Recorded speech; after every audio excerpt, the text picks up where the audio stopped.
ஆடு வளர்க்கும் ஒரு உண்மையாளர் நலச்சங்க ஆலோசனை கூட்டத்தில் இருக்கிறேன்.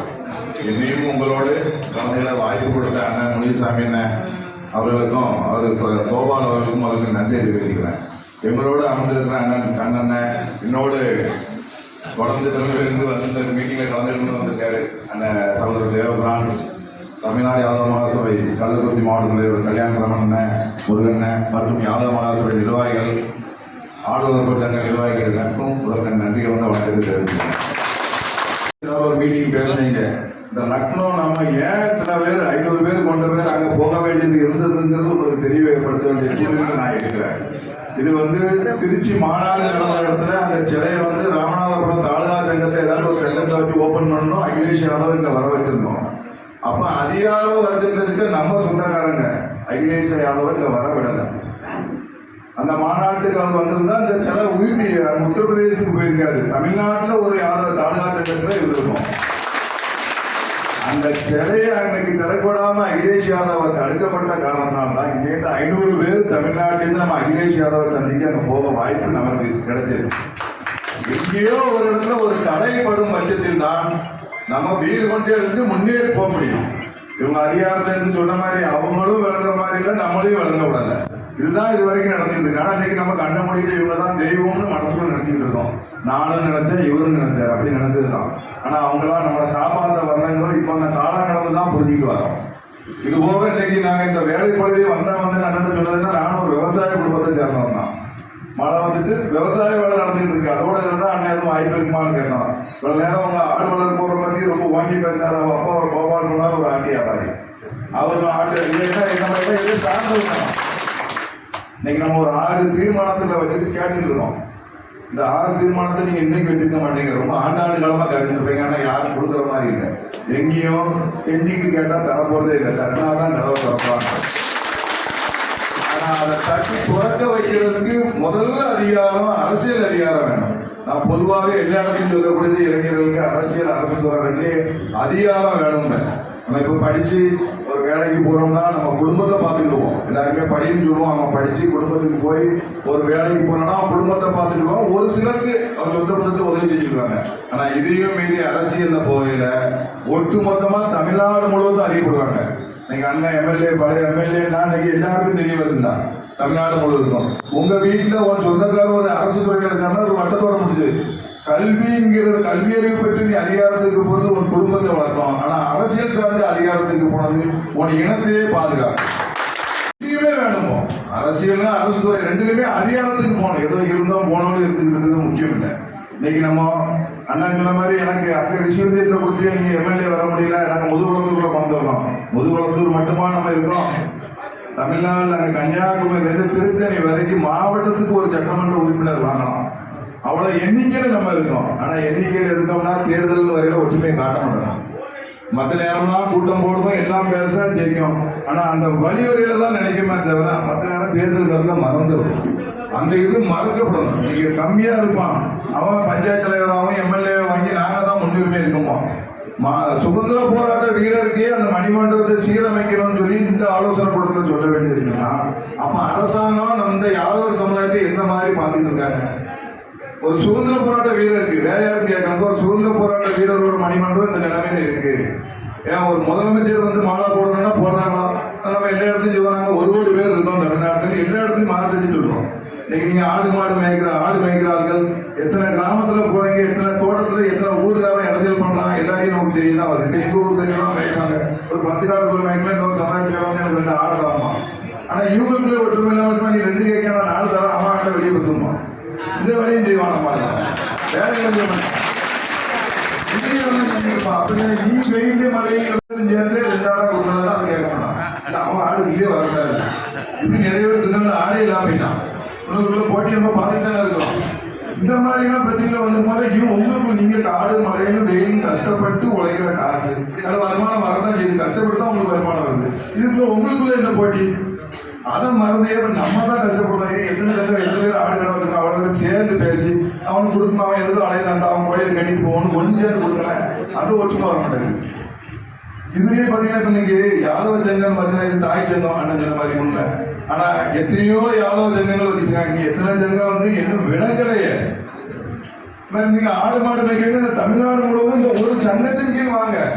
எத்தனை சங்கத்துக்கு பலவே சங்கம், அந்த சங்க இஷ்யூ. அதில் எங்களுக்கு சபாநாயகர் வந்து ஒரு வாக்குறுதி கொடுத்தார், வேலை தருணம்னு தரல. அப்ப அவர் சொன்ன வாக்குறுதியை நாங்க சொன்னோம், அண்ணாச்சி நீங்க சொன்னதை நம்பி போறோம், ஆனா எங்க இறந்ததுக்குள்ள அப்பாவி ஆதவர்கள் இதை செய்யலன்னா உங்களை எதிர்த்து கம்பு கட்டிட்டு வர மாட்டோம். ஆனா தேர்தலுங்கிற ஒரு ஆயுதத்தை எழுதி இருப்போம். இந்த தேர்தல் என்ன நான் சென்னையில் வாங்கி கொண்டிருந்தேன், ஆனா 20,000 ஓட்டு தான் வாங்கணும். ஆனா இந்த 20,000மே தமிழ்நாட்டில் என்ன சுயேட்சையில நான் தான் முதல்ல வரேன். இதெல்லாம் புக்கு ரிப்போர்ட்லாம் என்கிட்ட கேட்கல, என் சமுதாயத்தில் என்ன வேற யார்ட்டுமே நிற்கிறேன். அது மாதிரி சிவபுரம் தேவபுரம் தூத்துக்குடியில் நாமினேட் பண்ணப்போ அந்த மனு வந்து ரிஜெக்ட் பண்ணப்பட்டு கேட்டா அவரு அங்கே கண்டிருப்பார். இதுல எவ்வளவு பேர் உணர்வா ஓட்டு போடுறாங்க. நான் நிக்கலே தேர்தல் சொல்லி நான் வெற்றி பெறதுக்கு நிக்கல. எங்க மக்கள் எவ்வளவு புரிதலோட இருக்கா, அறிதலோட இருக்கா, இவங்களுக்கு என்ன நிலைமை உண்மையிலே புரிஞ்சுக்கலான்னு பார்த்தேன். ஆனா அங்கே கொடுக்க 500 ரூபாய் மாறிடுறான் டக்குன்னு.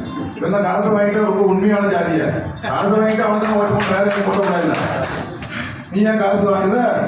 அப்ப சாவுதியே உனக்கு யாரு வந்து நிக்க போறா? நம்ம உரிமையை நம்ம விட்டு கொடுக்குறது இந்த காசுக்கு தான் விட்டு கொடுத்துருக்கோம். பட் அதை விட்டுட்டு நம்மளோட ஒற்றுமை எதுல ஜெயிக்கணும்? இன்னைக்கு முடிஞ்சு காலம் இதோட நம்ம உலகம் அடையல. இன்னும் இருக்கு நம்ம பிள்ளைகள் பேர பேத்திகள் நிம்மதியா வாழணும்னா இந்த முன்னாலதான் ரொம்ப நல்லா இருந்திருக்காங்க. ஒரு 50, 30 வருஷம் 40 வருஷத்துக்கு நல்ல ஒற்றுமையா தான் இருந்திருக்காங்க. இப்பதான் என்னமோ தெரியல, வரலாறு பேசிக்கிட்டே இருக்கோம், பேசிக்கிட்டே விளங்காம பேசிக்கிட்டு இருக்கோம். இதெல்லாம் மாறணும்னா அது ஒற்றுமை. இப்ப இருக்க ஆளுங்கட்சியில் இருக்க மந்திரிகளும் வராங்க, எதிர்கட்சி தலைவராக இருக்க பொதுச்செயலர் அதிமுக பொதுச்செயலர் எடப்பாடி பழனிசாமி வராரு. ஆனா அவர் வரவிடாம தடுக்கிறாங்க. எதுக்கு? இந்த சமுதாயத்தை இப்படி ஒரு நிகழ்ச்சி நடத்தி இவங்க போறாங்களா? நான் எந்த அரசியல் கட்சியும் சார்ந்த முடியாது, சமுதாயம் மட்டும்தான். அவங்களோட பார்வை எது வந்து தெரியுமா? தேர்தல் என்ற ஓட்டு எண்ணிக்கை பார்க்காங்க. ஒரு தனிநபர் எந்த காசும் செலவழிக்கல. 20,000 நமக்கு வார்த்தையில தொழில கம்மியா இருக்கு, ஆனா எண்ணிக்கையில விட்டு பார்த்தா அந்த 20,000 பெருசு. அந்த திருநெல்வேலி பாராளுமன்றத்தில் 20,000 ஒரே வாரத்தை முடிவு பண்ணி ஒரு 15 நாள் 1.5 மாதம் தேர்தல் தான் முடிவு பண்ணுது. ஏன்னா முன்னாலே சொன்னோம்னா இவர் முன்னே ரிஜெக்ட் ஆன மாதிரி ஏமாலும் ரிஜெக்ட் ஆகும், எனக்கு தெரியும். அதுக்காண்டி நாங்கள் அமைதியாக வச்சுட்டு கட்டணும், எவ்வளவு பேர் உணர்வா இருந்து போடட்டுமே அப்படின்னு. அந்த ஒற்றுமை 20,000 எண்ணிக்கைங்கிறது பெரிய இதாக வருது. எவ்வளவு பேர் உணர்வாக இருக்காங்க. எத்தனையோ அரசியல் கட்சிக்கு மத்தியில ஒரு சுயேட்சை வேட்பாளராக எடுக்கிறாங்களா? அது மாதிரி எல்லாருக்கும் அந்த புரிதல் இருக்கு. அந்த புரிதலை முன்னெடுத்து கொண்டு போகணும். அதுக்கு தான் இந்த தமிழ்நாடு யாதவ மகாசபைங்கிறது இன்னைக்கு நேற்று ஆரம்பிச்ச சங்கம் இல்லை. அது 93 ஆல் இந்தியாவோட சேர்ந்து வந்தது. இன்னைக்கு தமிழ்நாடு தனியா போய்கிட்டே இருக்கு. இந்த சங்கத்துக்கே ஒரு ஐயா நாசி ராமச்சந்திரன் வந்த பிறகு கல்விக்கும் மருத்துவத்துக்கும் ரொம்ப என்ன தேவையா இருந்து செயல்பட்டு இருக்கேன். நான் அவர் கையை பலப்படுத்தணும். நான் அதுக்கு நிறைய பேர் நம்மளால தான் காலை உருவிட்டு இருக்காங்க. அது ஒரு பக்கம் போய்கிட்டே இருக்கு. அதிகாரத்தில் இருக்கிற சங்கத்தை முடக்கலாமாமா. இப்ப நீங்க லக்னோ போய் பார்த்துருப்பீங்க, திடீர்னு வந்திருக்கோம் தமிழ்நாடு யாதவ மகாசபை முடக்கப்பட்டதுமா. அதை போடுறவங்க ஒரு யாதவம் போடுவோம். என்ன பெரிய ஆர்வம்னு தெரியல. இப்படிதான் ரொம்ப போயிட்டு இருந்தான். அது முடக்க கவர்மெண்ட் நம்ம சங்கத்தை முடக்கிறதுக்கு அவனுக்கு ஏதாவது அதிகாரம் கொடுத்தாங்க. இவன் அந்த கேள்வி கேட்கறத விட்டு முடக்கிட்டாங்கன்னு உடனே போட்டு இருப்பான். இதெல்லாம் மாறணும்னா நம்மகிட்ட ஒற்றுமைங்கிறத நீங்க எவ்வளவு பேர் கூடி நின்று காட்டினாலும் அந்த ஓட்டுல காட்டுங்க. அவங்க ஒற்றுமை அப்பதான் வெளியே தெரியும். நீங்க 20,000 ஓட்டு போட்டதுல வேற எந்த சமுதாயத்துக்காரங்க என் நண்பர்கள் யார் போட்டாலும் தெரியாது. துறைக்கு உள்ளதுக்குலாம் போனார் மட்டும்தான். வேற யாரும் ஒரு ஓட்டு கூட மாற்றி சொல்ல. அவன் அப்படிதான் பார்ப்பாங்க. 20,000 போனார் துறைக்கு போட்டாங்கிற மாதிரி. நீங்க ஒற்றுமைங்கிறது தேர்தல் காலத்தில் நின்னாதான் முடியும். அரசியல் கட்சி இல்ல நீங்க நில்லுங்க, வேற யாருக்கும் சப்போர்ட் பண்ணி கேட்காதீங்க. இல்ல தேர்தல்கள்லாம் வருதா, இந்த தேர்தலில் ஒரு முடிவு எடுக்கணும். இந்த சட்டமன்ற தேர்தலில் ஒரு கட்சிகளை கூப்பிட்டு இல்ல நம்ம கோரிக்கைகளை நிறைவேற்றவங்களை கூப்பிட்டு ஒரு 5 சீட்டு கூட 10 சீட்டு. ஏன்னா அரசியல் அதிகாரம் இல்லாம ஒண்ணுமே பண்ண முடியாது, ஒண்ணும் பண்ண முடியாது நம்மளால. இந்த கோரிக்கைலாம் நம்ம கேட்காமலே நமக்கு நடக்கணுங்க. ஆனா கேட்டு கெஞ்சி நடக்கலன்னா அப்ப நம்ம நிலைமையை பார்த்துக்கங்க. உங்களோட பாதிப்பு, ஆடு வளர்ப்போட பாதிப்பு உங்களுக்கு முழுமையா தெரியும். உங்களை மாதிரி உங்களோட பழகிருக்க நானும் ஒரு விவசாய குடும்பத்தை சார்ந்தவங்க, எனக்கும் தெரியும். ஓரளவு முழுமையா தெரியும். நான் சொல்லுங்க ஓரளவு தெரியுங்கிறனால தான் நாங்கள் சொல்றோம். இந்த கஷ்ட நஷ்டங்கள் மாறணும். நீங்க இந்த ஊரோட ஏதோ ஒரு ஊரை விட்டு எங்கெல்லாமோ போய் ஆடு வச்சு பாதுகாப்பு வரணும். ஆட்டுக்காரங்கிட்ட போனா நமக்கு இந்த பாதிப்பு வரும். ஆளுல ஒரு வாடு உயிரிழப்பு இருந்தாலும் அதுக்கு உடனே அரசாங்கம் ஓடி போய் அந்த ஓனருக்கு நிவாரணம் கொடுக்கணும். இந்த மாதிரி ஒரு கட்டமைப்பு வரணும்னா நம்ம சங்கங்கள் கட்டமைப்பு உறுப்பினர்கள் வலுவா இருக்கணும், ஒற்றுமையா இருக்கணும். நம்ம நோக்கம் என்ன? நம்ம பாதுகாப்பா இருக்க தானே. நம்ம வேற யாரும் உரிமையை தட்டி பறிக்க வேணாம். நம்ம உரிமையை விட்டே கொடுக்க கூடாது. அது எந்த நிலம் வந்தாலும் பரவாயில்ல, நமக்கான உரிமையை விட்டே கொடுக்க கூடாது. அடுத்தவங்க உரிமையை நமக்கு தட்டி பறிக்கவும் தேவையில்லை. இந்த நிலை மாறணும். முதல்ல ஆடு வளர்ப்பு சங்கம் இந்த ஆலோசனை கூட்டம் மூலமா இந்த சட்டமன்ற வருகிற 26 சட்டமன்றத்துக்கு இது ஒரு அடித்தளமா கூட இருக்கட்டும் ஆலோசனை பண்றோம். நீங்களே ஒரு முடிவு எப்படி செஞ்சா நமக்கு பாதுகாப்பு, யாரு நமக்கு பாதுகாப்பு தர முன் வர ரெடியா இருக்காங்க. எவரா இருந்தா எல்லாத்துக்கும் அழுத்தம் கொடுக்கத்தான் நம்மளை திரும்பி பார்ப்பாங்க. அதனால இந்த ஆலோசனை கூட்டம் மூலமா இந்த தமிழ்நாடு அரசுக்கு, அது எந்த அரசு இந்த இடத்துல வரணும்னு நினைக்கிறாங்களோ இல்லை இருக்கணும்னு நினைக்கிறாங்களோ அவங்க இந்த யாதவ மக்களுக்கு இதெல்லாம் நிவர்த்தி பண்ணணும். இதை கொடுப்போம், உடனே அவங்க வேகமா நிறைவேற்றிருப்பேன். நம்ம பாதுகாப்பு, நம்ம பலன், இதை அடைவிக்கணும்னா நம்ம ஒற்றுமையா இருந்து தான் கொண்டு வர முடியும். அதனால இந்த சூழ்நிலையை கொண்டு வரதுக்கு இந்த ஆலோசனை கூட்டம் மூலமா இதை அடிப்படை கொண்டு நானும் முனிசாமி சொன்ன மாதிரி எங்க தலைவர் நாசி ராமச்சந்திரன், நம்ம தலைவர் நாசி ராமச்சந்திரன் சொல்லி முதலமைச்சருக்கு அது ஒரு அழுத்தத்தை கொடுப்போம். நம்மளும் அண்ணன் எல்லாரையும் கூட்டு போய் முதலமைச்சரை பார்த்து அந்த கோரிக்கையும் கொடுப்போம். அவங்கள வேகமா செயல்பட வைப்போம். இல்லைன்னா செயல்படுத்த வைக்கிறவர்களுக்கு நம்ம சாதகமா போற மாதிரி நம்ம சூழ்நிலையை மாற்றுவோம். அதை வந்து தேர்தல் கவனமா இருக்குங்க. அதுல நீங்க எந்த கட்சியில இருந்தாலும் அந்த கட்சி மறந்துங்க. நமக்கு செய்யணும், நம்ம பாதுகாப்பா இருக்கணும். இதுதான் மற்ற எல்லா சமுதாயத்துக்காரும் பண்றோம். நம்ம மட்டும்தான் அப்படியே நிற்கும். நம்ம வீட்டுல அம்மா கூட அப்பா கூட பிறந்த கட்சிக்கார மாதிரி அந்த கட்சினா அந்த கட்சின்னு உணர்வு நிற்கும். ஒரு மண்ணு செய்ய மாட்டான். தேர்தல் முடியும் நம்ம தூக்கி தூரப்பட்டு போயிடுவோம். இதான் நடந்துட்டு இருக்கு.